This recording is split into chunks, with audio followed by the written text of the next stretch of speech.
Здравствуйте! В этом видео я вам покажу, как приготовить очень простой традиционный сербский картофельный салат. По-сербски он называется кромпир салата. Главными ингредиентами этого салата являются картофель, лук, уксус и растительное масло. Картофель нужно помыть, отварить в мундире и остудить. Традиционно для этого салата сербы нарезают картофель такими вот тоненькими ломтиками, но вы можете нарезать его так, как вам больше нравится.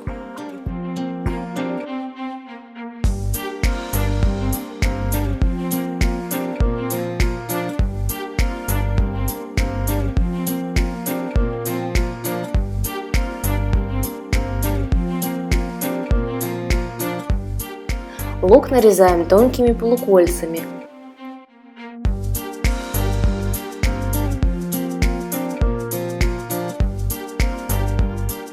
Добавляем по вкусу соль,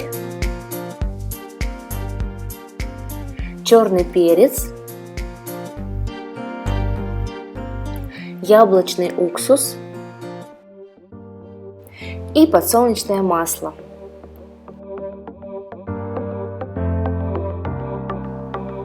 Все хорошенечко перемешиваем, и в общем-то салат готов. Также можно добавить вашу любимую зелень. Я добавляю свежий укроп, а сербы любят добавлять петрушку.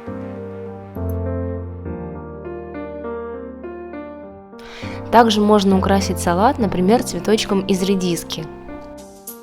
Для этого делаем в редиске диагональные надрезы ножом и потом разъединяем ее на две половинки.